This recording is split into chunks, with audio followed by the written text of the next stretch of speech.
आखिर क्या रीजन है कि प्रोसेस ओरिएंटेड गोल इतने अच्छे से काम करते हैं, और अगर ये इतने अच्छे से काम करते हैं तो कैसे हम प्रोसेस पर फोकस कर सकते हैं, और क्या ये पॉसिबल भी है? क्योंकि हमें तो रिजल्ट के बारे में सोचकर मोटिवेशन आता है, तो क्या इस वीडियो में हम ये सीखने वाले हैं कि बिना मोटिवेशन के लगातार कैसे काम कर सकते हैं? कहीं हमारे गोल सेट करने में तो दिक्कत नहीं है? तो इन सारे सवालों के जवाब आपको मिलेंगे आगे वीडियो में।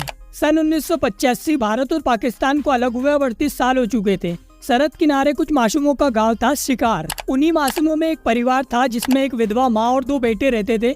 माँ ईंट के भट्टे पर काम करती थी, जिससे उनकी 2 वक्त की रोटी का इंतजाम हो पाता था। बच्चे सरकारी स्कूल में पढ़ाई करने जाते थे और छुट्टी के बाद वो भी अपनी माँ की मदद करने भट्टे पर जाया करते थे। जब छोटा बेटा अशोक अपने स्कूल से लौट रहा था तो उसके बाजू में एक स्कॉर्पियो रुकी। उसमें से एक लिफाफा गिरा और स्कॉर्पियो चली गई। उसने डरते डरते वो लिफाफे को उठाया और जब उसके अंदर देखा तो उसके अंदर एक लेटर था। उसको पढ़ने के बाद उसकी आंखों में चमक आ गई। उसको अपनी लाइफ का एक मकसद मिल गया था। अब वो बहुत ज्यादा मोटिवेटेड फील कर रहा है। लेकिन क्वेश्चन ये कि आखिर क्या लिखा था उस खत में, वो जानोगे आप आगे इस वीडियो में। अब राघव, उसका बड़ा भाई जिसका वजन अभी 40 किलो है, उसने एक मोटिवेशनल वीडियो देखा। अब वो बहुत ज्यादा मोटिवेटेड है अपनी लाइफ को बदलने के लिए। वो अपना वजन बढ़ाना चाहता है, अच्छी बॉडी बनाना चाहता है, डेली मेडिटेशन करना चाहता है, जिससे उसको अपनी लाइफ में क्लैरिटी मिले। वो इन सब चीजों में अपना गोल सेट करता है कि साल के एंड तक उसका 20 किलो वजन बढ़ जाए, अच्छी बॉडी दिखने लग जाए, और सोचता है कि मैं इतना मेडिटेशन करूंगा कि मैं हमेशा खुश रहूं। आपको क्या लगता है कि कुछ दिन बाद राघव के साथ क्या होगा?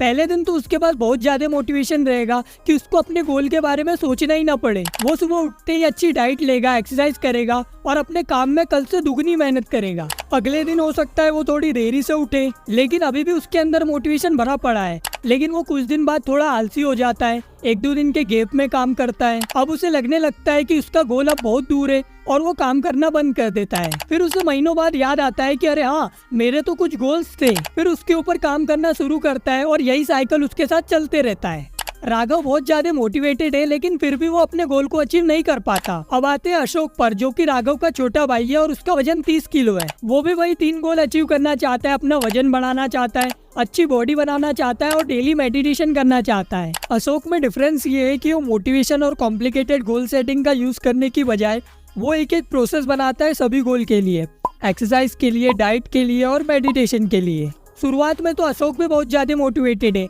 लेकिन धीरे धीरे उसका भी मोटिवेशन खत्म हो जाता है।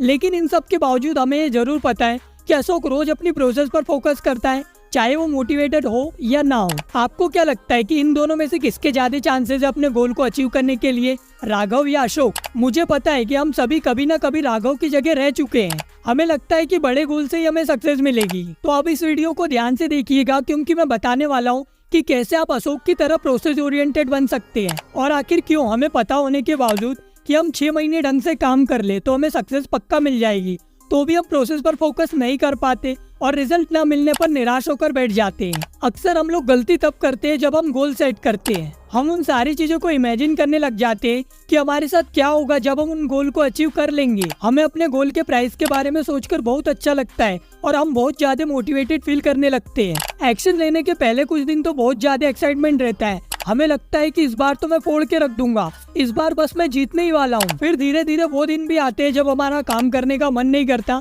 और हम काम को स्किप करने लगते हैं। आज का काम कल पर टालने लगते हैं। पहले तो हमें लगता है चलता है यार, कल डबल काम कर लूंगा, लेकिन धीरे धीरे हम भूल जाते हैं कि हमने कोई गोल भी सेट किया था। हो सकता है कुछ महीने बाद फिर याद आए कि हमारे तो कुछ गोल्स भी थे और फिर वही राघव वाली साइकिल में फंस जाते हैं। तो आखिर हमें गोल सेट कैसे करने चाहिए? मैं इस क्वेश्चन का आंसर दूं इससे पहले मैं आपको बताना चाहता हूँ कि मैं गोल सेटिंग के खिलाफ नहीं बोल रहा हूँ। मैं बस यहाँ पर आपका पर्सपेक्टिव, नजरिया बदलना चाहता हूँ। आप अपने गोल को दिमाग में रखिए, कोई दिक्कत नहीं है। फिर उस गोल को देखकर ये डिसाइड करिए कि कौन सी प्रोसेस आपको उस गोल के पास ले जाएगी। फिर ऑलमोस्ट एक तरीके से अपने गोल को भूल जाइए और सिर्फ अपनी प्रोसेस पर फोकस करिए। फिर तीसरा क्वेश्चन आपके माइंड में आएगा कि अगर हम गोल के बारे में सोचेंगे नहीं तो हमें मोटिवेशन कैसे आएगा? तो अब समय आ गया है आपके एक बिलीफ को तोड़ने का।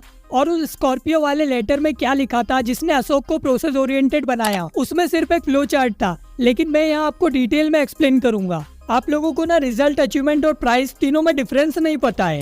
चलो आपको एक एग्जांपल से समझाता हूँ। मान लीजिए आपका गोल है वेट गेन करना, तो आप सूरज उगने से पहले उठ गए, आपने एक अच्छी डाइट ली और आप ग्राउंड पहुंच गए और आपने 2 किलोमीटर रनिंग की। तो आप ध्यान दो, आपने एक अच्छी डाइट ली और 2 किलोमीटर रनिंग की, ये आपका रिजल्ट या अचीवमेंट बोलो वो है। लेकिन वेट गेन और उससे मिलने वाले बेनिफिट आपका प्राइस है, और वो आपको तुरंत नहीं मिलेगा, वो आपको तब मिलेगा जब आप डेली ये अचीवमेंट को कलेक्ट करते जाएंगे। तो देखो, आपने अपनी सारी गोल सेटिंग के नॉलेज को लगाकर अपना गोल सेट किया, फिर उसके हिसाब से आपने एक डेली फॉलो करने वाली प्रोसेस बनाई, फिर उसके बाद आप डायरेक्ट प्राइस पर कूद पड़ोगे, इसलिए डिमोटिवेशन आती है। लेकिन इसके अंदर रिजल्ट या अचीवमेंट बोलो, वो वाला फैक्टर मिसिंग है। अब थोड़ा कॉन्सेंट्रेट होकर देखो, आपने गोल सेट किया, उसके हिसाब से एक प्रोसेस बनाई, अब उस प्रोसेस को कंप्लीट किया तो आपको रिजल्ट मिला। अब रिजल्ट का जब बंडल हो जाएगा तो उसके बेसिस पर आपको प्राइस मिलेगा। जो प्रोसेस है वो आपका प्राइमरी गोल है, और जो रिजल्ट मिला वो आपकी प्राइमरी सक्सेस है, और जो प्राइस मिलेगा वो आपकी सेकेंडरी सक्सेस है। बिना प्राइमरी गोल के आपको प्राइमरी सक्सेस नहीं मिलेगी, और बिना प्राइमरी सक्सेस के आपको सेकेंडरी सक्सेस मतलब प्राइज नहीं मिलेगा। आशा करता हूँ आपको ये कॉन्सेप्ट अच्छे से समझ में आया होगा और इस वीडियो से आपके सारे डाउट क्लियर हो गए होंगे। तो चलिए इसी के साथ इस वीडियो को यहीं एंड करते हैं। वीडियो अगर आपको अच्छी लगी हो तो वीडियो को लाइक कीजिए और चैनल को भी सब्सक्राइब कीजिए, जिससे आने वाली हमारी ऐसी वीडियो को आप डेली देख पाओगे।